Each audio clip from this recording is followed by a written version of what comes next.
Friends, welcome back to the my new video guys and my YouTube channel. Guys. Today friend, we are going to talk about guys, how can we set gesture navigation setting in our Redmi phone and how can we use gesture navigation setting. Today I am going to show you in this video guys. So before starting video friend, first of all go and subscribe the channel guys, click the bell icon and like the video. So friends, now let's see how can we set gesture navigation guys. Today I will show you in this video guys.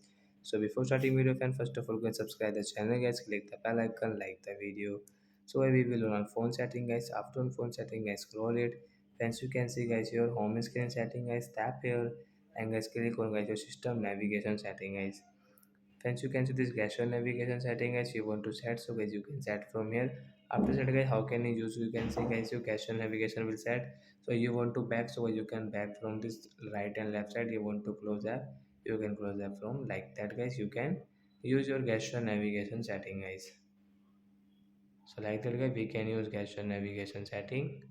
So that's it guys, thanks for watching the video guys. We will meet on next video with new topic.